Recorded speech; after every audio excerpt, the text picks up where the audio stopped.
ജോലിക്ക് പോകണം. അതത്ര താല്പര്യമില്ലായിരുന്നു വീട്ടിൽ. പിന്നെ ഭർത്താവ് എന്താ ഇഷ്ടച്ചാൽ അത് ചെയ്തോ. ഭർത്താവുമ്പോൾ രണ്ട് തല്ലിയാലും കുഴപ്പമില്ല. ഇങ്ങനെയാണ് നമ്മൾ കേട്ട് വളരുന്നത്.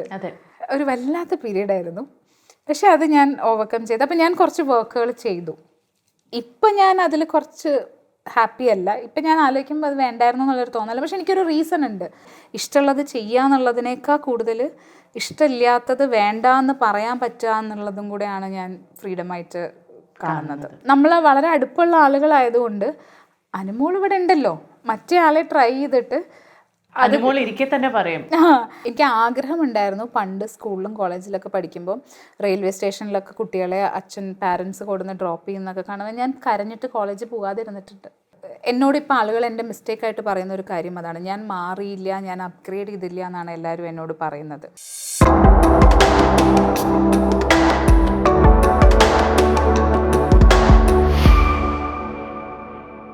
ഞാനൊരു ഇൻ്റർവ്യൂവിൽ കണ്ടിരുന്നു Anu, where you talked about your relationship, I think in your teens, and നാട് വിടേണ്ടി വരുന്ന അവസ്ഥയായ കാര്യം പറഞ്ഞിരുന്നു. And now you're talking about your relationship in your 30s which broke up. When you see both these situations, major ആയിട്ട് എന്താണ് shift ഉണ്ടായത് in you post the first one and probably the latter one? ഏറ്റവും important ആയിട്ട് ഞാൻ realise ചെയ്തത് നമ്മളുടെ കാര്യം നമ്മൾ നോക്കുക, നമ്മളുടെ ഹാപ്പിനെസ് നമ്മൾ കണ്ടുപിടിക്കുക എന്നുള്ളത് വളരെ പ്രധാനമാണെന്നാണ് ഞാൻ ആദ്യം റിയലൈസ് ചെയ്തൊരു കാര്യം. നമ്മളായിരിക്കണം പ്രയോറിറ്റി. പ്രത്യേകിച്ച് എനിക്ക് തോന്നുന്നു നാട്ടിൻ പുറത്തു നിന്നൊക്കെ വരുന്ന എന്നെ പോലത്തെ ആളുകൾക്ക് നമുക്ക് എപ്പോഴും ഒരു പാർട്ട്ണറെ കിട്ടുമ്പോൾ നമ്മൾ അവരെ പ്രയോറിറ്റി ആക്കും. നാട്ടിൻപുറത്തൊന്നാണോന്നില്ല, എല്ലായിടത്തും അങ്ങനെ തന്നെ. ഞാൻ വിചാരിച്ചു നമ്മളെയൊക്കെ വളർത്തിയതിൻ്റെ ഞാൻ അമ്മയൊക്കെ പോയി ഇപ്പം ഞാൻ അമ്മയൊക്കെ ഇങ്ങനെ പഠിപ്പിച്ചുകൊണ്ടിരിക്കുക ഓരോന്ന് പറഞ്ഞു, ഇങ്ങനെ ഒരു കുട്ടികളോടും ഇനി പറയരുത് എന്നൊക്കെ. എന്താ വെച്ചാൽ എന്ത് ചോദിച്ചാലും ചെറുപ്പത്തിലൊക്കെ ഇപ്പം ഒരു സ്ഥലത്തേക്ക് പോകണം, കല്യാണം കഴിച്ചിട്ട് ഭർത്താവ് കൊണ്ടുപോകണമെങ്കിൽ പൊക്കോ. ഇപ്പം നമുക്കൊരു കുഞ്ഞ് ഡ്രസ്സ് ഇടണം, കല്യാണം കഴിച്ചിട്ട് ഭർത്താവ് സമ്മതിച്ചാലും ഇട്ടോ. എല്ലാം അങ്ങനെയാണ്. പഠിക്കണം, കല്യാണം കഴിച്ചിട്ട് പഠിക്കാമല്ലോ. ജോലിക്ക് പോകണം, അതത്ര താല്പര്യമില്ലായിരുന്നു വീട്ടിൽ. പിന്നെ ഭർത്താവ് എന്താ ഇഷ്ടച്ചാൽ അത് ചെയ്തോ. ഭർത്താവുമ്പോൾ രണ്ട് തല്ലിയാലും കുഴപ്പമില്ല. ഇങ്ങനെയാണ് നമ്മൾ കേട്ട് വളരുന്നത്. ഞാൻ വിചാരിച്ചത് നാട്ടിൻപുറത്ത് മാത്രമേ ഉള്ളൂ. അല്ല, അത് യൂണിവേഴ്സലാണ്. അതിൻ്റെ ഒരു എവിടെയോ നമ്മുടെ ഉള്ളിൽ ആ ഒരു സാധനം കിടക്കും. നമ്മൾ പുറത്ത് പോകുന്നു, നമ്മളൊരു കുറേ ആളുകളെ കാണുന്നു, നമ്മളുടെ ലോകം വലുതാവുന്നു, ഇതൊക്കെ ആണെങ്കിലും എനിക്ക് തോന്നുന്നു ഉള്ളിൻ്റെ ഉള്ളിൽ ഈ സാധനം അങ്ങോട്ട് കിടക്കും. അപ്പം ഞാനിപ്പോൾ എൻ്റെ എല്ലാ ഫ്രണ്ട്സിനെയും രക്ഷിക്കും ടോക്സിക് റിലേഷൻഷിപ്പിൽ നിന്ന്. അവർക്ക് moral support, mental support, emotional support എല്ലാം കൊടുത്ത് നമ്മൾ കൂടെ നിന്ന് അവരെ ടേക്ക് കെയർ ചെയ്യും. പക്ഷെ നമ്മളുടെ കാര്യത്തിൽ നമ്മൾ അങ്ങനെ ഒരു സ്ഥലത്ത് പോയിട്ട് ലോക്കായിട്ട് കിടക്കും. അതെപ്പോഴെങ്കിലും ആലോചിച്ചിട്ടുണ്ടോ? Is it because you are looking for that protective figure? കാരണം ഒരു പക്ഷേ കുട്ടിക്കാലത്ത് because you lost your dad, ആ ഒരു പ്രൊട്ടക്ഷൻ, ആ ഒരു സപ്പോർട്ട്, ആ ഒരു റോൾ ചെയ്യുവാണോ? ഞാൻ എപ്പോഴും ഒരു പാർട്ട്ണറെ നോക്കുന്ന സമയത്ത് ഞാൻ ഇതുവരെ ചെയ്തിരുന്നത് എന്താ വെച്ചാൽ, എനിക്കൊരു ഷോൾഡർ മതി.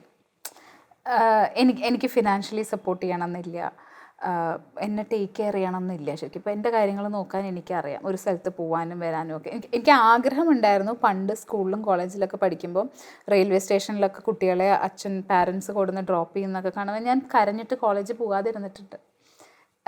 അങ്ങനെ ഞാൻ തിരിച്ചു വരും ഇത് കണ്ടിട്ട്. അങ്ങനെ ആഗ്രഹമുണ്ടായിരുന്ന ഒരു പീരീഡ് ഉണ്ടായിരുന്നു. പക്ഷെ ഇപ്പം എനിക്ക് എന്നെ ടേക്ക് കെയർ ചെയ്യാൻ അറിയാം എന്നുള്ളൊരു അഹങ്കാരവും കോൺഫിഡൻസും ഉണ്ട്. എനിക്ക് ആകെ വേണ്ടത് ഒരു ഇമോഷണൽ സപ്പോർട്ടിന്, അല്ലെങ്കിൽ അവിടെ ഒരാളുണ്ട്, ഞാൻ വീഴുമ്പോൾ എനിക്ക് അങ്ങനെ ഒരാളുണ്ട് എന്നുള്ളൊരു തോട്ടായിരുന്നു എനിക്ക് ഉണ്ടായിരുന്നത്. അച്ഛനെ പോലത്തെ ആളുകളെ തപ്പിയിരുന്ന ആളാണ് ഞാൻ ശരിക്കും പറഞ്ഞാൽ. ഇപ്പം അല്ല. ഇപ്പം എന്താ വെച്ചാൽ ഒരു മെച്യൂർഡ് ആവുന്ന ഒരാൾ, ഞാൻ അങ്ങനത്തെ ഒരു മെച്യൂരിറ്റി ഉണ്ടെങ്കിൽ മാത്രം ആലോചിക്കാം എന്നുള്ളൊരു സ്റ്റേജിലേക്ക് ഞാൻ എത്തി. മറ്റത് അങ്ങനെ ആയിരുന്നില്ല. നമ്മൾ ഒരു റിലേഷൻഷിപ്പിലാണെങ്കിൽ നമ്മൾ ചെയ്യാൻ പാടില്ലാത്ത കാര്യങ്ങൾ എന്താണ്? ഇതാ ഞാൻ പറഞ്ഞത്, നമ്മളായിരിക്കണം പ്രയോറിറ്റി. നമ്മൾ ഒരിക്കലും അവരാണ് ഇമ്പോർട്ടൻ്റ്, അവരുടെ കാര്യങ്ങൾ കഴിഞ്ഞിട്ട് നമ്മുടെ കാര്യങ്ങൾ, അവർക്ക് ഹാപ്പിനെസ്സിന് എന്തൊക്കെ ചെയ്യണം, അതൊന്നും അല്ല നോക്കേണ്ടത് എന്ന് ഞാൻ മനസ്സിലാക്കി. എനിക്ക് തോന്നുന്നു അത് വളരെ ഇമ്പോർട്ടൻ്റ് ആണെന്ന് തോന്നുന്നു. നമ്മൾ പ്രയോറിറ്റി ആവുന്നതും നമ്മൾക്ക് എന്തൊക്കെ വേണം എന്തൊക്കെ വേണ്ട എന്നുള്ളൊരു ക്ലാരിറ്റി ഉണ്ടാവുന്നത് വളരെ അത്യാവശ്യമാണെന്ന് തോന്നുന്നു. അത് ലൈഫിലായാലും എസ്പെഷ്യലി റിലേഷൻഷിപ്പിലായാലും. How badly did this breakup affect you? Mental health, was it a priority for you? ഈ ഒരു ബ്രേക്കപ്പിന് ശേഷം did you start taking care of yourself? വളരെ മോശം അവസ്ഥയായിരുന്നു. ഞാൻ ഒരു തെറാപ്പിയൊക്കെ എടുത്തിട്ടുണ്ടായിരുന്നു ആ സമയത്ത്. പക്ഷേ ഒരിക്കലും ഞാൻ പറയില്ല അത് ടോക്സിക് അയാൾ മോശമെന്നോ അയാൾ ടോക്സിക് അല്ല. മേ ബി അയാൾ ടോക്സിക് ആയിരിക്കും അല്ലായിരിക്കും. പക്ഷേ രണ്ട് ചേരാൻ പറ്റാത്ത, ഒരിക്കലും ചേരാത്ത രണ്ട് മനുഷ്യർ ചേർന്ന് കഴിയുമ്പോൾ ഉണ്ടാവുന്ന പ്രശ്നങ്ങളുണ്ടല്ലോ, അതാണ് ഉണ്ടായിരുന്നത്. ഒരിക്കലും ചേരണ്ടാത്ത ആളുകളായിരുന്നു. അപ്പം അതല്ലാണ്ട് അയാളെ ഞാൻ ഒരിക്കലും മോശമാക്കിയിട്ട് ഒരു സ്ഥലത്തും പറഞ്ഞിട്ടില്ല. എനിക്കുണ്ടായ റിയലൈസേഷൻ ഇതാണ്. ഇപ്പം ഞാൻ നേരത്തെ പറഞ്ഞില്ലേ, നമ്മൾ പ്രയോറിറ്റി ആവുക, നമ്മളുടെ ലൈഫ്, നമ്മളുടെ ഹാപ്പിനെസ്, നമ്മളുടെ വർക്ക്, ഞാനിതെല്ലാം മാറ്റി വെച്ചിട്ടുണ്ടായിരുന്നു കുറച്ച് കാലം. അതാണ് ഈയിടയ്ക്ക് Anu, there is a spurt of work and are you consciously taking on more work? അതുണ്ട്. ഈ ആഫ്റ്റർ ഒരു ബ്രേക്കപ്പ് എനിക്ക് ഒന്ന് ആക്റ്റീവ് ആവണമായിരുന്നു. അപ്പം ഞാൻ കുറച്ച് വർക്കുകൾ ചെയ്തു.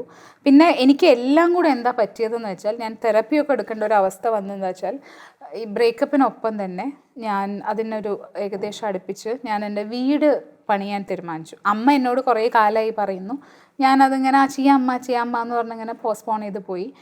പെട്ടെന്നൊരു ദിവസം നീ ഏതോ ഒരു മാസം വരാൻ പോവാണ്, അപ്പോൾ ചെയ്യാൻ പറ്റില്ല എന്നിട്ട് അമ്മ വീടിൻ്റെ വാതിലിൻ്റെ കട്ടിലയില്ലേ അതെല്ലാം അങ്ങോട്ട് പൊളിച്ച് മാറ്റാൻ തുടങ്ങി. അപ്പോൾ പിന്നെ ഞാൻ വെച്ചു ഓക്കെ എന്നാൽ ശരി ഇപ്പം അങ്ങ് ചെയ്യാം എന്ന് വിചാരിച്ചിട്ട് വീട് പണി റിനോവേറ്റ് ചെയ്യാൻ വേണ്ടിയിട്ട് വീട് പൊളിച്ചിട്ടു. പണി തുടങ്ങി കുറച്ച് കഴിഞ്ഞപ്പോൾ നമുക്ക് മനസ്സിലായി നമ്മളെ പറ്റിക്കുകയാണ് കോൺട്രാക്റ്റ് കൊടുത്ത ആളുകളിൽ ഒരു ഹ്യൂജ് എമൗണ്ട് പോയി. പിന്നെ ആർഗ്യുമെൻ്റായി ഇതായി പിരിഞ്ഞു പോയി, കേസായി, അത് നടക്കുന്നു. പിന്നെ ഞാൻ ഒരു വശത്ത് യു ഹാഡ് എ ബ്രേക്കപ്പ്, മറുവശത്ത് ഫിനാൻഷ്യൽ ഇൻസ്റ്റെബിലിറ്റി, വർക്ക് കുറേ മാറ്റി വെച്ചു. Or not taken up. വീട് പണി ആയതുകൊണ്ടും വീട് പൊളിച്ചിട്ടത് കൊണ്ടും ഞാൻ അമ്മ ഒറ്റയ്ക്കല്ലേ, അപ്പം ഞാനാണല്ലോ വീട്ടിൽ എല്ലാം ഞാനാണല്ലോ എന്നുള്ള അഹങ്കാരത്തിൽ അവിടെ ടേക്ക് കെയർ ചെയ്യാൻ ഞാൻ വേണം. പൈസയും പോയി, എനിക്കറിയില്ല എന്താ ചെയ്യേണ്ടതെന്ന്. അതെ, അങ്ങനെ എപ്പോഴായിരുന്നു? 2021 കോവിഡ് പോസ്റ്റ്. അത് കോവിഡിൽ പണിയില്ലാതെ ഇരുന്നത് വേറെ അവസ്ഥ. അതെ, അപ്പം അങ്ങനെ ഒരു വല്ലാത്ത പീരീഡ് ആയിരുന്നു. പക്ഷെ അത് ഞാൻ ഓവർകം ചെയ്തു. അപ്പം ഞാൻ കുറച്ച് വർക്കുകൾ ചെയ്തു. ഇപ്പം ഞാൻ അതിൽ കുറച്ച് ഹാപ്പി അല്ല. ഇപ്പം ഞാൻ ആലോചിക്കുമ്പോൾ അത് വേണ്ടായിരുന്നു എന്നുള്ളൊരു തോന്നല. പക്ഷെ എനിക്കൊരു റീസൺ ഉണ്ട്. ഇപ്പം ചില പ്രോജക്ട്സ് വരുമ്പോൾ ഞാൻ ആലോചിക്കും ഓക്കെ മതിൽ പണിക്കുള്ള പൈസ സെറ്റ്, ഇതെടുക്കാം. പക്ഷെ social media is A good income. അതൊരു വലിയ അതെന്നെ വളരെ നന്നായി സപ്പോർട്ട് ചെയ്തു. അതെ, നന്നായി സപ്പോർട്ട് ചെയ്തു. അങ്ങനെ എല്ലാം കൂടെ ആ സമയത്ത് വന്ന് ഞാൻ ആകെ തളർന്നിരുന്ന് പിന്നെ ഞാൻ എണീറ്റ് വന്നപ്പം എനിക്ക് മനസ്സിലായി. പക്ഷേ എനിക്ക് വേറൊരു റിയലൈസേഷൻ ഉണ്ടായി. നമ്മളിങ്ങനെ മടി പിടിച്ചിരിക്കുന്നതുകൊണ്ടാണ്. ഇപ്പം ആ പൊളിച്ചിട്ട് അതങ്ങ് ചെയ്തപ്പോൾ എനിക്കത് ചെയ്ത് തീർക്കാൻ പറ്റി. ഇപ്പോൾ അത് ബ്യൂട്ടിഫുള്ളി ആ വർക്ക് കഴിഞ്ഞു, എല്ലാവരും വന്ന് അപ്രീഷിയേറ്റ് ചെയ്യുന്നു, എല്ലാവർക്കും ഇഷ്ടപ്പെട്ടു എന്ന് പറയുന്നു. ആൻഡ് നാട്ടിലേക്ക് കുട്ടികളൊക്കെ വന്നിട്ട് അവരുടെ ഇൻസ്റ്റഗ്രാമിൽ ഇടാൻ വേണ്ടിയിട്ട് എൻ്റെ വീടാണ് ഇപ്പോൾ ലൊക്കേഷൻ. അമ്മയ്ക്കും ആവേശമാണ്, എന്താ വെച്ചാൽ വീട്ടിൽ. അതെ, അപ്പം അതൊക്കെ കൂടി ആയിട്ട് ഇങ്ങനെ ഒരു പോസിറ്റീവ് നോട്ടിലേക്കാണ് എല്ലാം എൻഡ് ചെയ്തത്. ഇപ്പം കിട്ടുന്ന ക്യാരക്ടേഴ്സ് പഴയ ക്യാരക്ടേഴ്സ് വെച്ച് നോക്കുമ്പോഴത്തേക്കും ഡു യു ഫീൽ നല്ല ക്യാരക്ടേഴ്സ് വരുന്നുണ്ടോ അതോ കുറവാണ്? ബിക്കോസ് എനിക്ക് തോന്നുന്നു ഞാൻ കരിയറിൻ്റെ തുടക്കത്തിൽ ഒരാളുടെ കരിയറിൻ്റെ ഒരു പീക്ക് പീരീഡിൽ കിട്ടുന്ന ക്യാരക്ടേഴ്സാണ് എനിക്ക് ഫസ്റ്റ് കിട്ടിയത്. ഓരോ ഈവൻ മേഘരൂപനാണെങ്കിലും അകമാണെങ്കിലും ചായില്യം ആണെങ്കിലും വെടിവഴിപാട്, ഞാൻ, ഈ ഫിലിംസൊക്കെ എനിക്ക് തുടക്കത്തിലേ കിട്ടി. അത് കഴിഞ്ഞ് പിന്നെ ഈ കുഞ്ഞു ക്യാരക്ടേഴ്സ് വരുമ്പം ഞാൻ അത് വെച്ചാണ് കമ്പയർ ചെയ്യുന്നത്. ആ ക്യാരക്ടറിൻ്റെ അത്ര ഇല്ലല്ലോ, ഇത് അത്ര ഡെപ്ത് വരുന്നില്ലല്ലോ, അത്ര ഇൻറ്റൻസ് ക്യാരക്ടേഴ്സ് വരുന്നില്ലല്ലോ എന്ന്. സാധാരണ ആൾക്കാർക്ക് കരിയറിൻ്റെ നടുക്ക് അല്ലെങ്കിൽ ഒരു പീക്ക് സ്റ്റേജിലല്ലേ കിട്ടുക. അപ്പം അതുകൊണ്ടാണ് എനിക്കൊരു ഹാപ്പിനെസ് ഇല്ലാത്തത്. ഇപ്പം ഞാൻ നേരത്തെ പറഞ്ഞ പോലെ ഈ മതിലും ടൈൽസും പെയിൻറ്റും ഒക്കെ നടന്നെങ്കിലും ഞാൻ റിയലൈസ് ചെയ്യുന്നു ഞാൻ ഹാപ്പി ആയിരുന്നില്ല, ക്രിയേറ്റീവ്ലി സാറ്റിസ്ഫൈഡ് അല്ലായിരുന്നു. അതൊരു ഇപ്പം ഉടലാഴം അല്ലെങ്കിൽ പത്മിനി, അയലിയാണ് ഈ വർഷം എനിക്ക് അങ്ങനെ ഒരു സാറ്റിസ്ഫാക്ഷൻ തന്ന പ്രോജക്റ്റും. എൻ്റെ ലൈഫിൽ എനിക്ക് ഏറ്റവും കൂടുതൽ അപ്രീസിയേഷൻ റെസ്പോൺസ് കിട്ടിയ പ്രോജക്റ്റ് അയലിയാണ്. എനിക്ക് മനസ്സിൽ പെട്ടെന്ന് വരുന്ന പിക്ചർ ഇപ്പോൾ അനുവിനെ കുറിച്ച് ഞാൻ ആലോചിച്ച ആസ് എ ക്യാരക്ടർ. അനു എന്നോ എനിക്ക് ആ പിക്ചർ ഷെയർ ചെയ്തിരുന്നു. I don't know when you sent it to me. കമലാദാസിൻ്റെ മാധവിക്കുട്ടിയുടെ ഒരു പിക്ചറായിരുന്നു. ആൻഡ് ശരിക്കും കമലാദാസ് നിൽക്കുന്ന പോലെ ഒരു ഫീലിംഗ് ആയിരുന്നു, ആ മുടിയൊക്കെ അഴിച്ചിട്ടിട്ട് കറുത്ത കുർത്തയിൽ. നമ്മൾ ഒത്തിരി നല്ല വോള്യൂം ഓഫ് വർക്ക് ചെയ്തിട്ടുണ്ട് and you have established yourself. Yet ഇതുപോലത്തെ ഭയങ്കര ഗെയിം ചേഞ്ചേഴ്സ് ആയിട്ടുള്ള പവർഫുൾ ആയിട്ടുള്ള ക്യാരക്ടേഴ്സ്, ലവ്ലി ക്യാരക്ടേഴ്സ് വന്നിട്ട് കയ്യിൽ നിന്ന് സ്ലിപ്പായി പോകുന്നത് സെയിലബിലിറ്റി എന്നുള്ളൊരു കാര്യത്തിൻ്റെ ബേസിസിൽ മാത്രമാകുമ്പോൾ how do you feel about it? എങ്ങനെ ഇത് കോപ്പപ്പ് ചെയ്യും? ഒന്ന്, എനിക്കിപ്പോൾ അത് ശീലായി. ആ ഒരു പടം മാത്രമല്ല, 3-4 പടം അങ്ങനെ സംഭവിച്ചിട്ടുണ്ട്. പക്ഷേ വേറൊരു രീതിയിൽ നോക്കുമ്പം എന്നെ റീപ്ലേസ് ചെയ്ത ആളുകളൊക്കെ ഭയങ്കര ഗംഭീര മനുഷ്യരാണ്. ലുക്ക് ടെസ്റ്റ് അല്ല ആക്ച്വലി. അത് ഒരു ആ സമയത്ത് സോഷ്യൽ മീഡിയയിലൊക്കെ ഭയങ്കര ഡിസ്കഷൻ ഉണ്ടായിരുന്നു. കുറേ ഞാൻ പോലും അറിയാണ്ട് എനിക്ക് തോന്നുന്നു കമൽ സാറിന് ഒരു 100 കണക്കിന് ആളുകളുടെ റിക്വസ്റ്റ് ചെന്നിട്ടുണ്ട്, ഞാൻ വേണം മാമിയാവാൻ എന്ന് പറഞ്ഞിട്ട്. അപ്പം അങ്ങനെ ഏതൊക്കെയോ ഗ്രൂപ്പുകളിൽ നടന്ന ഡിസ്കഷൻസിൽ അവർ എൻ്റെ ഫോട്ടോസൊക്കെ വെച്ചിട്ട് മാച്ച് ചെയ്തിട്ടുള്ള കുറേ സാധനങ്ങളാണ്. എനിക്ക് തോന്നുന്നു എൻ്റെ കഥ എന്ന് പറയുന്ന ബുക്കിൻ്റെ ആ ടൈറ്റിൽ, ആ കവർ ഫോട്ടോ പോലത്തെ ഒരു ഫോട്ടോ ഞാൻ ഗോവയിൽ എവിടെയോ പോയ സമയത്ത് ഫിലിം അപ്രീസിയേഷൻ കോഴ്സിൻ്റെ സമയത്തുള്ളൊരു ഫോട്ടോ ആണ്. അപ്പോൾ അതാണ് ആളുകൾ അങ്ങനെ വെച്ചിട്ട് കുറേ അത് എല്ലായിടത്തും കറങ്ങി നടന്നൊരു ഫോട്ടോ ആണ്. അപ്പം എന്നോട് സംസാരിച്ചിരുന്നു എന്നുള്ളത് ശരിയാണ്. പക്ഷേ അന്ന് ഈ പറഞ്ഞ പോലെ മാർക്കറ്റ് വാല്യൂ എന്ന് പറയുന്ന ഒരു സാധനമൊന്നും എനിക്ക് മനസ്സിലാവുന്നുണ്ടായിരുന്നില്ല. അതെന്താണ്, എങ്ങനെയാണ് ക്രിയേറ്റ് ചെയ്യേണ്ടത്, അതൊന്നും എനിക്ക് അറിയുന്നുണ്ടായിരുന്നില്ല. ഇന്ന് ഞാൻ മനസ്സിലാക്കുന്നു മാർക്കറ്റ് വാല്യൂ എന്ന് പറയുന്നത് അനുമോൾ എന്ന് പറയുമ്പം അനുമോളിനെ കാണാൻ എത്ര ഓഡിയൻസ് വരുന്നുണ്ട് അതിനനുസരിച്ചാണ് നമ്മുടെ വാല്യൂ എന്നുള്ളത്. പിന്നെ അറിയില്ല, അന്ന് എനിക്ക് അത്ര സങ്കടമൊന്നും ഉണ്ടായിരുന്നില്ല. ബിക്കോസ് ബാക്ക് ടു ബാക്ക് വേറെ എന്തൊക്കെയോ ചെയ്ത് പോകുന്നുണ്ടായിരുന്നു, അല്ലെങ്കിൽ നല്ല ക്യാരക്ടേഴ്സ് വേറെ ചെയ്യുന്നുണ്ടായിരുന്നു. ഇപ്പം ഈ നല്ല ക്യാരക്ടേഴ്സ് കുറയുന്ന സമയത്താണ് ഞാൻ ആലോചിക്കുന്നത്, അന്ന് അത് ചെയ്തിരുന്നെങ്കിൽ ചിലപ്പം മാറിയേനെ കരിയർന്നോ, അല്ലെങ്കിൽ കുറച്ചും കൂടെ ഇപ്പോഴും എനിക്ക് അങ്ങനെ ഡെപ്തുള്ള ക്യാരക്ടേഴ്സ് കിട്ടിയിരുന്നു, അങ്ങനെയൊക്കെ എനിക്ക് തോന്നാറുണ്ട്. പിന്നെ അറിയില്ലെന്നേ, ഞാൻ ഒരു സിനിമ പോലും ചെയ്യുമെന്ന് വിചാരിച്ച് വന്ന ആളല്ല. സിനിമയെ കാണുമെന്ന് അറിയില്ലായിരുന്നു. വന്നു, ഒറ്റ സിനിമയെ ഞാൻ അഭിനയിക്കുള്ളൂ, പിന്നെ എന്നെ നിർബന്ധിക്കരുത് എന്നൊക്കെ പറഞ്ഞ് ഡയലോഗ് അടിച്ച് വന്ന ഒരാളാണ്. 14 വർഷമായിട്ട് ഇൻഡസ്ട്രിയിൽ. 14 വർഷമായി. എനിക്ക് തോന്നുന്നു 50ഓളം ആവാറായി വർക്കുകൾ. 50 odd വർക്കായി ആവാറായി. അതെ. Oh my God. അപ്പോൾ ഇപ്പോൾ ഈ മാർക്കറ്റ് വാല്യൂ അല്ലെങ്കിൽ സെയിലബിലിറ്റിയുടെ കാര്യം പറഞ്ഞപ്പോൾ you kind of reworking on yourself. അപ്പോൾ how do you see this progressing? എങ്ങനെയാണ് ഒരു മാർക്കറ്റ് വാല്യൂ അല്ലെങ്കിൽ ഒരു സെയിലബിലിറ്റി ആ ഒരു എലമെൻറ്റ് കൊണ്ടുവരിക? കാരണം അനുവിൻ്റെ പിക്ചേഴ്സ് ഫെസ്റ്റിവൽ സർക്യൂട്ടിലുണ്ട്, ഒരു art so called art cinema സർക്യൂട്ടിൽ it is already there and it's been around. ഇപ്പം ഞാൻ പല സൈഡിൽ നിന്നും കേൾക്കുന്ന അഡ്വൈസും എല്ലാം കൂടെ വെച്ചിട്ടാണ് ഞാൻ പറയുന്നത് കേട്ടോ. എൻ്റെ തുടക്കകാലങ്ങളിൽ മുഴുവൻ, അല്ലെങ്കിൽ ഒരു 2020 വരെ എൻ്റെ ഒരു കാര്യം എന്താ വെച്ചാൽ, നമ്മൾ PR ചെയ്യേണ്ട കാര്യമില്ല, നമ്മൾ ഇൻ്റർവ്യൂ കൊടുക്കുകയും നമ്മൾ സംസാരിക്കേണ്ടയും കാര്യമില്ല, സിനിമകൾ സംസാരിക്കട്ടെ. അതായിരുന്നു എൻ്റെ തോട്ട്. എന്നെ ആളുകൾ എൻ്റെ ഇൻ്റർവ്യൂ കണ്ടിട്ട്, ഞാനൊരു പോർട്ട്ഫോളിയോ ഷൂട്ട് ഇതുവരെ ചെയ്തിട്ടില്ല, എനിക്കില്ല പോർട്ട്ഫോളിയോ.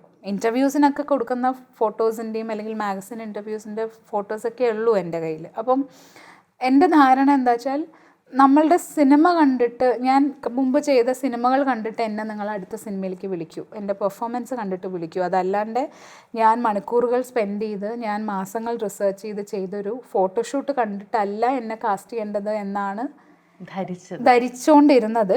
ഇപ്പോഴും എൻ്റെ വിശ്വാസം അത് തന്നെയാണ്. പ്രീവിയസ് വർക്ക് അയലി കണ്ടിട്ട് ഇപ്പം എന്നെ അമ്മ റോളുകൾക്ക് വിളിക്കുന്നുണ്ട്. അപ്പം ആളുകൾ എന്നോട് പറയുന്നത് എന്താ വെച്ചാൽ, നീ ഇപ്പം ടോട്ടലി ഒരു ഇമേജ് ബ്രേക്കിംഗ് ഫോട്ടോഷൂട്ട് ചെയ്തിട്ട് അത് സർക്കുലേറ്റ് ചെയ്യണം.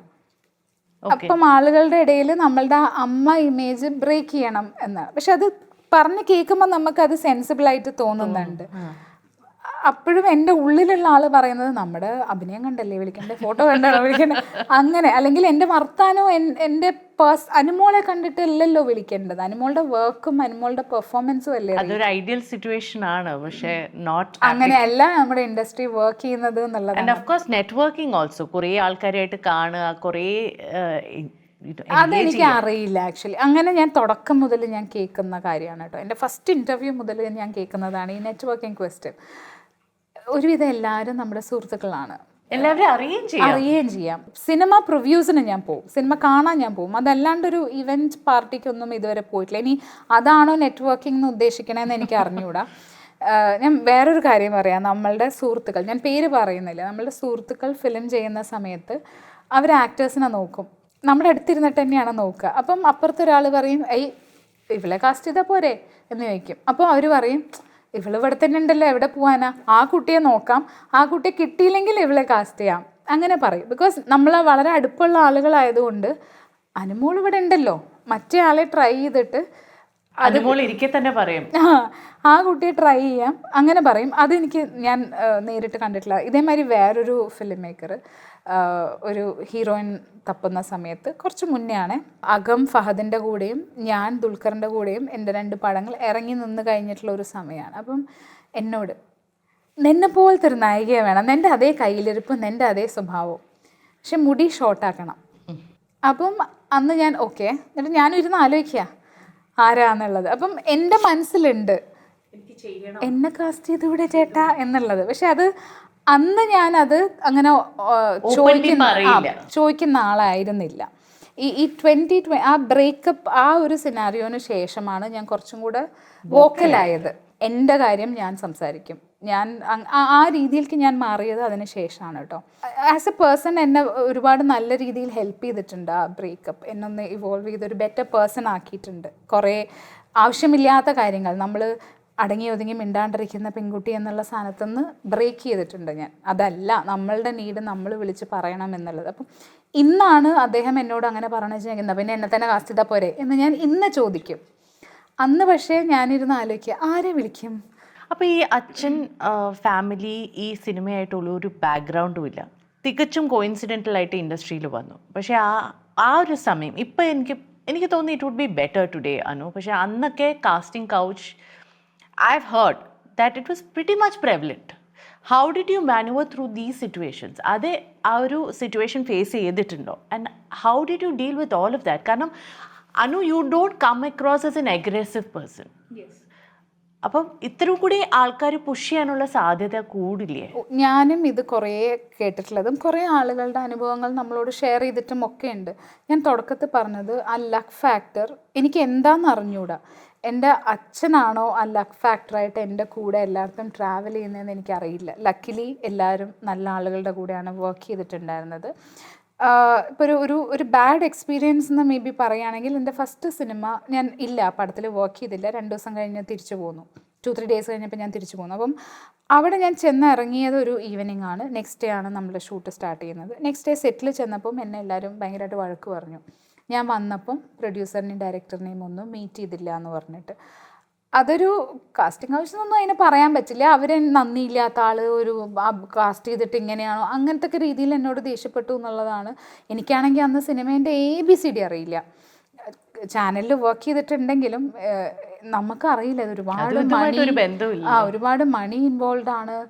ആർട്ടിസ്റ്റുകളുടെ ഡേറ്റ് പ്രശ്നമാണ്. ഒരു ദിവസത്തെ ഷൂട്ടിന് എത്ര എക്സ്പെൻസ് ഉണ്ട്, ഒരു 3 മനുഷ്യരുടെ ഭക്ഷണം, അവരുടെ ചിലവുകൾ, യാത്ര, ഇതൊന്നും എനിക്ക് അന്ന് ബോധമില്ല. എനിക്ക് ആകെ അറിയുന്നത് ഞാൻ നടുവേട്ടത്തെ മനരേട്ടൻ്റെ മകളാണ്, എന്നെ ആരും ചീത്ത പറയാൻ പാടില്ല, അങ്ങനെ ശീലമില്ല. അമ്മ ചീത്ത പറയുക അടിക്കുക എന്നല്ലാണ്ട് വേറെ ആരും നമ്മളെ അങ്ങനെ വഴക്കൊന്നും പറഞ്ഞിട്ടൊന്നുമില്ല വളരുന്ന സമയത്ത്. അതിനുവേണ്ടി അമ്മ നല്ലോണം ചെയ്തിട്ടുണ്ട്. പക്ഷേ അങ്ങനെ ഇരിക്കുമ്പം എനിക്ക് എടുക്കാൻ പറ്റുന്നുണ്ടായിരുന്നില്ല ഇവർ വഴക്ക് പറയണതൊന്നും. അങ്ങനെ ഒരു 2-3 ഡേയ്സ് കഴിഞ്ഞ് ഞാൻ ആ പടത്തിൽ വർക്ക് ചെയ്യാണ്ട് തിരിച്ചു പോരുകയാണ് വർക്ക് ചെയ്യാണ്ട് മീൻസ് മതിയാക്കി പോരുകയാണ് ഉണ്ടായത്. പിന്നെ വേറെ ആർട്ടിസ്റ്റാണ് അത് ചെയ്തതൊക്കെ. അതാണ് എനിക്ക് ഉണ്ടായിട്ടുള്ളൊരു ബാഡ് എക്സ്പീരിയൻസ്. എന്നിട്ട് അവരെന്നെ വെല്ലുവിളിച്ചു, ഞാനിനി സിനിമ കാണില്ല, ഞാനിനി മീഡിയയിൽ ഈ ഇൻഡസ്ട്രിയിൽ ഉണ്ടാവില്ല. ആ വെല്ലുവിളി ഒറ്റ കാരണമാണ് ഞാനിന്ന് ഇൻഡസ്ട്രിയിൽ നിൽക്കുന്നത്. അപ്പം നമുക്ക് ഈ പറയണ പോലെ അങ്ങനെയാണെങ്കിൽ ഒന്ന് കാണണമല്ലോ എന്നുള്ളൊരു ആറ്റിറ്റ്യൂഡ് ഉണ്ടായിരുന്നു. എന്താണെങ്കിലും ഒരു അബ്കാരി ബ്ലഡ് ഉണ്ട് എന്നുള്ളൊരു അഹങ്കാരവും, അങ്ങനെ ഒരു പ്രോപ്പർ ആൽഫ മെയിലിന് എക്സാമ്പിൾ ആയിട്ടുള്ള ഒരാളാണ് എൻ്റെ അച്ഛൻ. അപ്പം ആ ഒരു ബ്ലഡ് എവിടെയോ എനിക്ക് ഉണ്ടായിരുന്നു എന്ന് തോന്നുന്നു. അങ്ങനെ പലരും പറയുന്ന പേടിപ്പെടുത്തുന്ന കുറേ കാര്യങ്ങൾ ഞാൻ കേട്ടിട്ടുണ്ട്. പക്ഷേ എവിടെയോ എനിക്ക് ഇങ്ങനത്തെ കുറേ ടാഗുകൾ ഹെൽപ്പ് ചെയ്തു.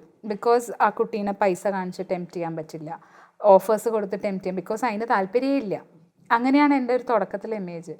എന്തെങ്കിലുമൊക്കെ അങ്ങോട്ട് ഒന്ന് ഞാൻ ചൂസ് ചെയ്യുന്ന ക്യാരക്ടേഴ്സും ഫിലിംസും അങ്ങനെ ആയിരുന്നല്ലോ. അതെ, എനിക്ക് എപ്പോഴും അനുവിൻ്റെ ഇൻ്റർവ്യൂസ് ഞാൻ കാണുമ്പോൾ അനു എപ്പോഴും ഇടയ്ക്കിടയ്ക്ക് പറയുന്നുണ്ട് എനിക്ക് വല്ലാതെ മൂഡ് സ്വിങ്സ് ഉള്ള ഒരാളാണെന്ന്. നമ്മൾ മൂഡ് സ്വിങ്സ് നമ്മൾ വളരെ ലൈറ്റ്ലി പറഞ്ഞാലും അതൊരു രീതിയിൽ നമുക്കൊരു സിംറ്റം ആയിരിക്കാം, അല്ലെങ്കിൽ ഒരു ഗൈഡ് ആയിരിക്കാം to something which is lying deeper. അങ്ങനെ എപ്പോഴെങ്കിലും ആലോചിച്ചിട്ടുണ്ടോ? Have you ever talked about it to anyone? അങ്ങനെ ആലോചിച്ചിട്ടുണ്ടെന്ന് പറഞ്ഞാൽ ഞാൻ പറഞ്ഞല്ലോ, തെറപ്പി എടുക്കുന്ന സമയത്തായാലും നമുക്കൊരു ഇമോഷണൽ സ്റ്റെബിലിറ്റി ഇല്ല എന്നൊക്കെ തോന്നുന്ന സമയത്ത് നമ്മളൊരു ഹെൽപ്പ് എടുക്കുന്ന സമയത്ത് സംസാരിക്കുമ്പം അങ്ങനത്തെ കാര്യങ്ങൾ അവരോട് സംസാരിക്കേണ്ടി വന്നിട്ടുണ്ട്. അതല്ലെങ്കിൽ നമ്മുടെ ഫ്രണ്ട്സിൻ്റെ ഇടയിൽ ഇപ്പം എനിക്ക് തോന്നുന്നു ആളുകൾ ഇതിനെപ്പറ്റിയൊക്കെ സംസാരിച്ച് തുടങ്ങി കുറച്ചും കൂടെ. കുറേ പേര് അതിനെ കുറ്റം പറയാറുണ്ട്. ഇപ്പം ഈ സിനിമാ നടികളൊക്കെ സ്റ്റൈൽ സ്റ്റേറ്റ്മെൻറ്റ് പോലെയാണ്, അല്ലെങ്കിൽ ആർട്ടിസ്റ്റുകളും മോഡൽസും ഇപ്പോഴത്തെ പെൺകുട്ടികൾ ഇതൊരു സ്റ്റൈൽ സ്റ്റേറ്റ്മെൻ്റ് ആയിട്ട് പറയുന്നു എന്നൊക്കെ പറഞ്ഞിട്ട് അതിനെ കളിയാക്കുന്നത് ഞാൻ പല സ്ഥലത്തും കേട്ടിട്ടുണ്ട്. പക്ഷേ അതിൻ്റെയൊക്കെ അപ്പുറത്തേക്ക് ഞാൻ കാണുന്നത് എന്താണെന്നറിയോ, നമ്മുടെ നാട്ടിലെ ആൾക്കാർക്ക് പല്ലുവേദന വന്നാൽ ഡോക്ടറെ അടുത്ത് പോവാം, നെഞ്ചുവേദന വന്നാൽ ഡോക്ടറെ അടുത്ത് പോവാം, ഇതിനെല്ലാം നമ്മൾ ഡോക്ടറെ അടുത്ത് പോകുമ്പം വെരി പ്രൗഡ്, ഞാൻ ഹോസ്പിറ്റലിലാണ് തിരിച്ചു വിളിക്കാം എന്ന് നമ്മൾ പറയും. നമ്മളൊരു സൈക്കോളജിസ്റ്റിനെയോ സൈക്കാട്രിസ്റ്റിനെ കാണാൻ പോകുന്ന സമയത്ത് നമ്മൾ ഒരിക്കലും പറയില്ല ഞാൻ ഇങ്ങനെ ഒരു സ്ഥലത്ത് വന്നതാണെന്നൊന്നും പറയില്ല, ഞാനൊരു മീറ്റിങ്ങിലാണ് തിരിച്ചു വിളിക്കാമെന്നൊക്കെ നമ്മൾ പറയുള്ളൂ. അപ്പം അറ്റ്ലീസ്റ്റ് ആളുകൾ അതിനെപ്പറ്റി സംസാരിച്ച് തുടങ്ങുന്നു എന്ന് പറയുന്നത് ഒരു പോസിറ്റീവ് സൈനായിട്ടാണ് ഞാൻ കാണുന്നത്. പിന്നെ എന്നെ സംബന്ധിച്ച് എനിക്ക് തോന്നുന്നു ഒരുവിധം ആളുകൾക്ക് ഇങ്ങനെ വളർന്ന ഇങ്ങനത്തെ ഒരു ചുറ്റുപാടിൽ വളരുന്ന എന്ന് വെച്ചാൽ വളരെ ചെറുപ്പത്തിൽ അച്ഛനെ നഷ്ടപ്പെടുന്നു, ബ്രദേഴ്സ് ഇല്ല, അല്ലെങ്കിൽ പല പല കോൺഫ്ലിക്റ്റുകൾ ഉണ്ടാവുകയാണ്. ഇപ്പം ഞാൻ ഈ നേരത്തെ പറഞ്ഞ പോലെ അങ്ങനത്തെ കാര്യങ്ങളിലൊക്കെ നമ്മൾ വളർന്നു വരുമ്പം അത് നാച്ചുറലാണ് ഉണ്ടാവുക എന്നുള്ളത്. എസ്പെഷ്യലി മൂത്ത കുട്ടി ഞാനിങ്ങനെ ഷോൾഡർ എല്ലാം ഇവിടെ വെച്ചോളൂ എന്ന് പറഞ്ഞിരിക്കുന്നൊരു സ്വഭാവം ഉള്ളത് കൊണ്ട് എൻ്റെ അമ്മയും അനിയത്തിയൊക്കെ ഞാൻ എപ്പോഴും ആലോചിക്കും എന്താണ് ഞാൻ അവരെ പോലെ ആവാത്തതെന്ന്. അവർക്കൊന്നും ഒരു പ്രശ്നമോ ഒരു സങ്കടമോ വന്നു കഴിഞ്ഞാൽ ഉറങ്ങി എണീക്കുമ്പോഴേക്കും അവർ ഓക്കെയാണ്, അവർ ബാക്ക് ടു നോർമൽ. അവർ രണ്ടാളും ഉണ്ടല്ലോ, എനിക്കും ഇഷ്ടമാണ് ലൈഫ് സെലിബ്രേറ്റ് ചെയ്യാൻ. പക്ഷേ എൻ്റെ അമ്മയും അനിയത്തി എങ്ങനെയാ വെച്ചാൽ അവർക്ക് നിറയെ ഭക്ഷണം കഴിക്കണം, ഇങ്ങനെ കളർഫുൾ ഡ്രസ്സുകൾ ഇടണം, സ്ഥലങ്ങൾ അവർക്ക് ലൈഫ് സെലിബ്രേറ്റ് ചെയ്യണം. അമ്മ എപ്പോഴും കുട്ടികളുടെ കൂടെ കളിക്കും, തൊട്ട് കളിക്കും, ഒളിച്ച് കളിക്കും, ഷട്ടിൽ ബാറ്റ് കളിക്കും, ക്യാരംസ് കളിക്കും, അല്ലെങ്കിൽ ഒരു കാലം വരെ ക്രിക്കറ്റ് ടി വിയിലുള്ള ദിവസം വീട്ടിൽ ഞങ്ങൾക്ക് ഭക്ഷണമില്ല, നാട്ടിലെ കുട്ടികൾ മുഴുവൻ വീട്ടിലുണ്ടാവും, അവരുടെ ടീം ജയിച്ചാൽ എല്ലാവർക്കും മഞ്ച് വാങ്ങിച്ചു കൊടുക്കുന്നു. ഇങ്ങനെയൊക്കെ അമ്മ ലൈഫ് സെലിബ്രേറ്റ് ചെയ്യുന്ന ഒരാളാണ്. അമ്മയെ കണ്ടു കഴിഞ്ഞാൽ ലൈഫിൽ ഒരു സങ്കടവും അവർക്ക് ഉണ്ടായിട്ടേ ഇല്ല തോന്നും. പക്ഷെ ഞാൻ അമ്മയുടെ ലൈഫ് എടുത്ത് നോക്കിയിട്ട് ഞാൻ സങ്കടപ്പെടും. അവർക്ക് എന്തൊരു സന്തോഷം ലൈഫിൽ കിട്ടിയിട്ടില്ല എന്നുള്ള രീതിയിലാണ് ഞാൻ കാണുന്നത്. വളരെ ചെറുപ്പത്തിൽ കല്യാണം കഴിക്കുന്നു, ഇങ്ങനെ ഒരു ബിസിനസ്സുകാരൻ്റെ കൂടെ ജീവിക്കുന്നു. ഒരു പക്ഷേ ഒരു മൈൻഡ് സെറ്റോ ജെനറ്റിക്സോ എന്തെങ്കിലും ജെനറ്റിക്സ് ഉണ്ട് എന്ന് എനിക്ക് തോന്നാറുണ്ട്. ബിക്കോസ് എനിക്ക് തോന്നുന്നത് അച്ഛൻ എന്തൊക്കെ വലിയ ആളുകൾ എത്ര വീരനാണ് അല്ലെങ്കിൽ അച്ഛൻ ഭയങ്കര ഹീറോ ആണ് എന്നൊക്കെ പറഞ്ഞാലും അച്ഛൻ ഇമോഷണലായിട്ട് ഞാൻ കേട്ട കഥകളിൽ നിന്നൊക്കെ പലയിടത്തുനിന്നും മനസ്സിലാക്കിയിട്ടുണ്ട്. സങ്കടപ്പെടുന്നതും നമ്മൾ ആൽഫ മെയിൽ എന്നൊക്കെ പറഞ്ഞ് ആ രീതിയിലാണെങ്കിലും പേഴ്സണലി വീട്ടിൽ അമ്മയുടെ അടുത്ത് കരയുന്നേക്ക ആളായിട്ട് അച്ഛനെ ഞാൻ കേട്ടിട്ടുണ്ട്. അപ്പം ഞാൻ വിചാരിക്കും കുറച്ചൊക്കെ കാണുമായിരിക്കും. പിന്നെ ഈ പറഞ്ഞ പോലെ നമ്മളുടെ ഒരു ഡിസ്റ്റർബ്ഡ് ചൈൽഡ്ഹുഡിൻ്റെ ഒരു പ്രശ്നം ഉണ്ടാവുമായിരിക്കും. ഈ സെൽഫ് അക്സെപ്റ്റൻസ് ഉണ്ടല്ലോ അനു, ഇപ്പം ഈ അനു പറയുന്ന കാര്യത്തിൽ ഒരു വലിയ ഭാഗം എന്ന് പറയുന്നത് നമ്മൾ നമ്മളെ അക്സെപ്റ്റ് ചെയ്യാണ്. അതൊക്കെ ഒരുപാട് സമയം എടുക്കുന്നതാണ്. ഇപ്പോഴും എനിക്ക് സെൽഫ് ഡൗട്ട് വരുന്ന ഒരുപാട് സമയങ്ങളുണ്ട്. പ്രത്യേകിച്ച് എനിക്ക് തോന്നുന്നു ഞാൻ വളർന്നു വന്ന കണ്ട് ശീലിച്ച ഒരു ജോലിയല്ല ഞാൻ ചെയ്യുന്നത്. അതിൻ്റെ ഒരു കോൺഫ്ലിക്റ്റ് ഭയങ്കരമാണ്. അല്ലെങ്കിൽ ഒരു സ്റ്റേബിൾ ജോലിയല്ല. ഇന്ന് വർക്ക് ഉണ്ട്, അടുത്ത മാസം വർക്കില്ല, പിന്നെ ചിലപ്പോൾ ഒരു 6 മാസം വർക്ക് ഉണ്ടാവില്ല, 6 മാസം എനിക്ക് ഇരിക്കാൻ ഒഴിവുണ്ടാവില്ല, അപ്പം നമുക്ക് ഇഷ്ടമുള്ള ക്യാരക്ടർ കിട്ടുന്നില്ല. അങ്ങനെ ഒരുപാട് കോൺഫ്ലിക്ട്സ് പൊയ്ക്കൊണ്ടിരിക്കുന്ന ഒരു ജോലിയുമാണ്.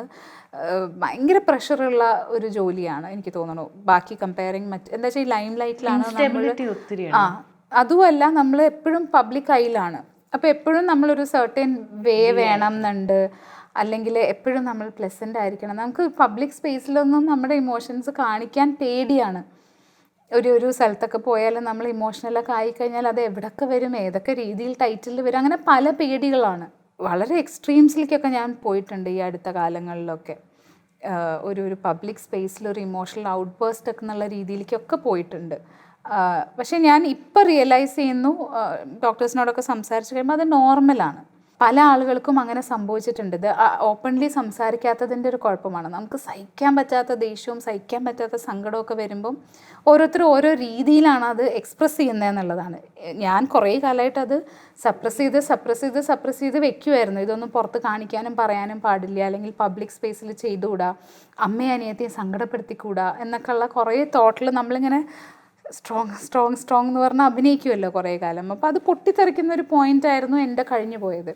ഞാൻ ഡോക്ടറോട് സംസാരിക്കുമ്പോൾ പറഞ്ഞത് എല്ലാ മനുഷ്യർക്കും ഇതുണ്ട്, എല്ലാവരുടെ ഇമോഷണൽ ബാലൻസിങ് കഴിവും പല രീതിയിലാണ്.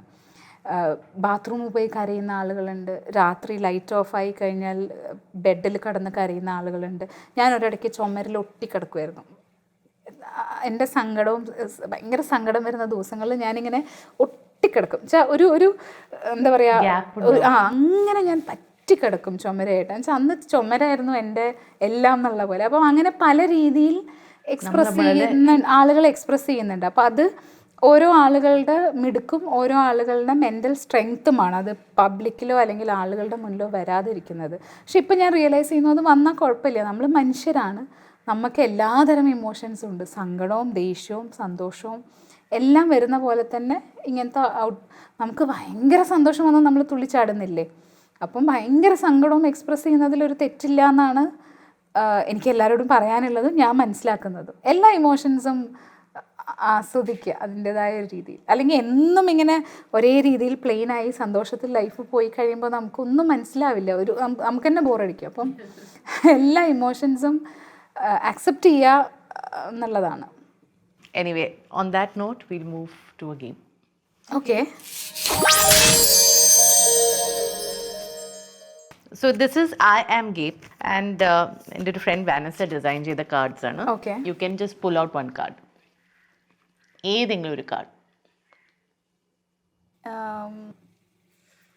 എന്താ അതിൽ എഴുതിയിരിക്കുന്നത്? Going to do it, then do it well. Then do it well. ഇപ്പോൾ going to do it, then do it well എന്ന് പറയുമ്പോൾ പെട്ടെന്ന് മനസ്സിലോടി വന്ന കാര്യം എന്താണ്? ഞാൻ ഏതെങ്കിലും ഒരു കാര്യം ചെയ്യാൻ എനിക്ക് ഡാൻസ് പ്രാക്ടീസ് റീസ്റ്റാർട്ട് ചെയ്യണം. ഞാനൊരു 3 years ആയിട്ട് ബ്രേക്കിലാണ്. 3 years? കഥകളി, ഭരതനാട്യം എല്ലാം ചെയ്യുന്നതല്ലേ? യെസ്, ഒന്നും ചെയ്യുന്നില്ല ഞാൻ. ഒരു ചവിട്ട് ഞാൻ അറിയാതെ പോലും ചവിട്ടിയിട്ടില്ല എന്ന്. അതെ, അങ്ങനെ ഒരു ബ്രേക്കിലായിരുന്നു. അതിപ്പോൾ ഞാൻ റീസ്റ്റാർട്ട് ചെയ്യണം എന്ന് ആലോചിക്കുന്നുണ്ട്. ഞാൻ ആ ഒരു പ്രോസസ്സിലാണ്. ആൻഡ് ലക്കിലി ഇപ്പോൾ ഞാൻ മാതങ്കി എന്ന് പറഞ്ഞിട്ട് നവ്യൊരു ഡാൻസ് ഫെസ്റ്റിവൽ നടത്തിയിരുന്നു. അപ്പോൾ അവിടെ ഇന്ത്യയിലെ തന്നെ ടാലൻറ്റഡ് ആയിട്ടുള്ള അതിഗംഭീര 4 ഡാൻസേഴ്സും കൂടെ ഗംഭീര ഡാൻസർ നമ്മുടെ നവ്യ, 5 ദിവസത്തെ പ്രോഗ്രാം ഞാൻ പോയി കണ്ടു. ഞാൻ എന്നെ തന്നെ മോട്ടിവേറ്റ് ചെയ്യാൻ വേണ്ടിയിട്ടും അങ്ങനെയൊക്കെ പോയതാണ്. അപ്പം ഞാൻ ഫുൾ ഓൺ ആ മൂഡിൽ നിൽക്കുകയാണ്. എനിക്ക് എത്രയും പെട്ടെന്ന് റീസ്റ്റാർട്ട് ചെയ്യണം. അപ്പം താങ്ക് യു. സൈൻ അല്ലേ? അതെ. ഇതെന്താ? Simplicity is key. അയ്യോ, ഇതൊരു വളരെ റെലവെന്റ് ആയിട്ടുള്ള ഒരു ക്വസ്റ്റ്യനും കൂടിയാണ്. Simplicity is key. ഞാൻ എപ്പോഴും വിചാരിച്ചിട്ടുണ്ട് അനുവായിട്ട് തന്നെയാണ്. ഒത്തൻറ്റിസിറ്റി, സിംപ്ലിസിറ്റി, അത് നമ്മൾ എന്താണോ അങ്ങനെ തന്നെ നമ്മൾ നിലനിൽക്കണം ഒരു വാശി പിടിച്ച് നിൽക്കുന്ന ഒരാളായിട്ട് എനിക്ക് തോന്നിയിട്ടുണ്ട്. കാരണം കുറച്ച് പേരേ ഉള്ളൂ നമ്മുടെ ഇൻഡസ്ട്രിയിൽ അങ്ങനെ. ഇപ്പം മേക്കപ്പിൻ്റെ കാര്യത്തിലാണെങ്കിലും കോസ്റ്റ്യൂമിൻ്റെ കാര്യത്തിലാണെങ്കിലും whatever it is, this is what I am, this is who I am and I am not going to change for the world. Yes. That attitude I really admire.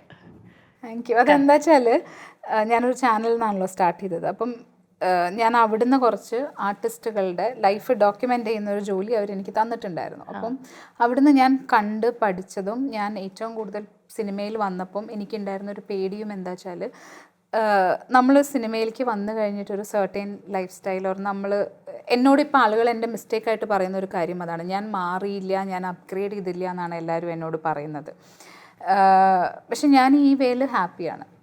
ഞാൻ മനസ്സിലാക്കുന്നത് നമ്മളൊരു സിനിമ ലൈഫ് സ്റ്റൈലിലേക്ക് വന്നു, എന്തെങ്കിലും ഒരു പോയിന്റിൽ cinema ഇല്ലാണ്ടാവുമ്പോൾ ആ life style maintain ചെയ്യാൻ നമ്മൾ എന്ത് ചെയ്യും എന്നത്, അത് മെയിൻറ്റെയിൻ ചെയ്യാൻ പറ്റാത്തത് കൊണ്ട് പല ആളുകളുടെ ലൈഫും വളരെ നാശമായി പോകുന്നതും അവർ പലതിലും അഡിക്റ്റഡ് ആവുന്നതും ആൽക്കഹോളിക് ആവുന്നതും കുറച്ച് പേരെ ഞാൻ കണ്ടു. അല്ലെങ്കിൽ ഡോക്യുമെൻ്റ് ചെയ്ത സമയത്ത് ഞാനത് ഡോക്യുമെൻ്റ് ചെയ്യേണ്ടി വന്നു. അപ്പം ഞാൻ സിനിമ ചെയ്യാൻ തുടങ്ങിയ സമയത്ത് എനിക്ക് എന്നും എപ്പോഴും ഉണ്ടായിരുന്നൊരു പ്രെയർ എന്താ വെച്ചാൽ, നടുവട്ടത്ത് ഇന്ന മനോഹരേട്ടൻ്റെയും കലച്ചേച്ചിയുടെയും മകളായിട്ടുള്ള ഈ കുട്ടിയായിട്ട് തന്നെ അങ്ങനെ ഞാൻ എങ്ങനെയാണോ ജീവിക്കുക ആ ലൈഫ് സ്റ്റൈല് ആ കുട്ടിയായിട്ട് എനിക്ക് ജീവിച്ചാൽ മതി. എനിക്ക് എൻ്റെ ജോലിക്ക് വേണ്ടിയിട്ട് ഞാൻ വേറൊരാളാവണ്ട. സിനിമയിലുള്ളതൊന്നും നിലനിൽക്കുന്നതല്ല എന്നൊരു അണ്ടർസ്റ്റാൻഡിങ് എനിക്ക് ഉണ്ട്. അപ്പം അതുകൊണ്ട് എനിക്ക് അവിടെ ജീവിക്കുമ്പോൾ എന്തൊക്കെ മാനേജ് ചെയ്യാൻ പറ്റുമോ ആ രീതിയിലുള്ളൊരു ലൈഫ് സ്റ്റൈലാണ് ഞാൻ കൊണ്ടുപോകാൻ ഇഷ്ടപ്പെടുന്നത്. നമ്മൾ വന്നു കഴിഞ്ഞാൽ നമ്മൾ മാറണം എന്നാണ്. അപ്പോഴാണത്രേ ഓരോ പ്രാവശ്യം പുതിയ കണ്ടന്റ് ആൾക്കാർക്ക് കിട്ടുന്നത്. അപ്പോഴാണല്ലോ ഒരു ഫ്രഷ്നെസ് ഉണ്ടാവുന്നത് എന്നൊക്കെ. പക്ഷെ എനിക്കിപ്പം എന്നോടൊരു ഇൻ്റർവ്യൂവിന് വന്നിട്ട് എൻ്റെ നാട്ടിലെ കഥ ചോദിക്കുകയാണെങ്കിൽ എനിക്ക് അതല്ലേ പറയാൻ പറ്റും, അത് മാറ്റി പറയാൻ പറ്റില്ലല്ലോ. അപ്പം അങ്ങനെ എന്നോട് പറയാറുണ്ട്. എനിക്കാണ് മനീഷ് എന്നെ ഒരു പ്രാവശ്യം അഡ്വൈസ് ചെയ്തിട്ടുണ്ട്, നിങ്ങൾ അപ്ഗ്രേഡ് ചെയ്തിട്ടില്ല വന്നിട്ട്, നിങ്ങൾ അതേപോലെ തന്നെ നിൽക്കുക. നമ്മൾ പഠിച്ചിട്ടുള്ളത് എന്താ, വന്ന വഴി മറക്കരുത് എന്നല്ലേ. പക്ഷെ എല്ലാവരും അഡ്വൈസ് ചെയ്യുന്നത് ഒരു പക്ഷെ ട്രൈ ചെയ്ത് നോക്കൂ, യു നെവർ നോ. പറ്റുന്ന എനിക്ക് തോന്നാനില്ല. ആദ്യത്തെ കാർഡ് എടുക്കും, ഒരു ഹെയർ കളറും ഒരു ലോബും അബ്സല്യൂട്ട്ലി നോട്ട്, നടക്കാത്ത കാര്യമാണത്. ഇപ്പൊ തൊട്ട് മുന്നേ നടക്കാത്ത കാര്യമാണ്. പിന്നെ what is freedom mean to you? കാരണം എനിക്കിപ്പോൾ അനുയാത്ര കാണുവാണെങ്കിലും ഒരു ഫാദർ ഫിഗർ ഇല്ലാതെ സ്വന്തം ഡിസിഷൻസ് വളരെ ഏർലിയർ എടുത്ത് ജീവിച്ച ഒരു വ്യക്തി എന്ന നിലയ്ക്ക്, and being a single woman, freedom ആ വാക്ക് എന്താണ്? How important is it for you? വളരെ പ്രധാനമാണ്. ബിക്കോസ് എൻ്റെ അമ്മ എനിക്ക് ആ ഫ്രീഡം തന്നത് കൊണ്ടും എനിക്ക് എൻ്റെ ഇഷ്ടത്തിന് ചിന്തിക്കാനും എൻ്റെ ഇഷ്ടത്തിന് ഡിസൈഡ് ചെയ്യാനും കാര്യങ്ങൾ ചെയ്യാനുമുള്ള ആ ഒരു ഫ്രീഡവും എൻ്റെ മേത്ത് വെച്ചിട്ടുള്ള ഒരു ട്രസ്റ്റുമാണ് എൻ്റെ ലൈഫിലെ ഏറ്റവും ഇമ്പോർട്ടൻറ്റ് ടേണിംഗ് പോയിൻറ്റ്, അല്ലെങ്കിൽ എൻ്റെ ലൈഫിൻ്റെ കീ ഫാക്ടർ. ചെറുപ്പം മുതൽ കേൾക്കുകയാണ് അച്ഛനില്ലാത്ത കുട്ടികളാണ്, കെട്ടിച്ച് വിടണം, അല്ലെങ്കിൽ ഇങ്ങനത്തെ കുറേ കാര്യങ്ങൾ. അപ്പോൾ അതുകൊണ്ട് അതിലൊന്നും അമ്മ നമ്മളെ വിശ്വസിച്ച് നമുക്ക് തന്നൊരു ഫ്രീഡം ഉണ്ട്. അത് ഞാൻ കീപ്പ് ചെയ്യേണ്ടതും അത് ഞാൻ മെയിൻറ്റെയിൻ ചെയ്യേണ്ടതും ആ ട്രസ്റ്റ് ഞാൻ കൊണ്ടുപോകേണ്ടതും വളരെ അത്യാവശ്യമാണ് എന്നുള്ളതാണ് എൻ്റെ ലൈഫിലൊരു ഏറ്റവും വലിയ key factor.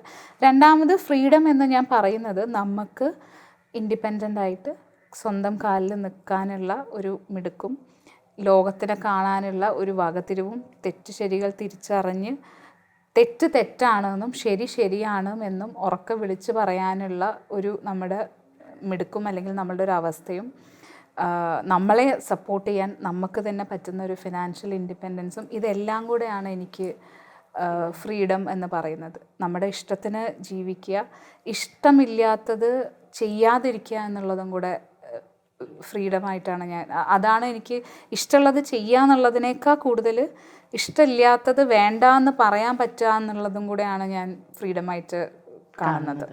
On that note we wrap up the show, Anu. അതിനു മുമ്പ് എനിക്ക് ഒരു ചോദ്യം ചോദിക്കാനില്ല. ഐ ആം ഡാഷ് എന്ന് പറഞ്ഞു കഴിഞ്ഞാൽ ആ ഡാഷ് ഏത് വാക്ക് ഉപയോഗിച്ചിട്ടാണ് പൂരിപ്പിക്കുക at this juncture in life? Normal human being. Normal human being. Yeah. All right. So thanks a lot, Anu. ഇനി നമുക്ക് വീണ്ടും ഒരു 5 വർഷം കഴിഞ്ഞിട്ട് കാണാം. അത് പറ്റില്ല. Thanks so much. Thank you so much and all the best. ഗംഭീരമായിട്ട് പോകുന്നുണ്ട്. Thank you so much. Thank you. Yeah. Bye.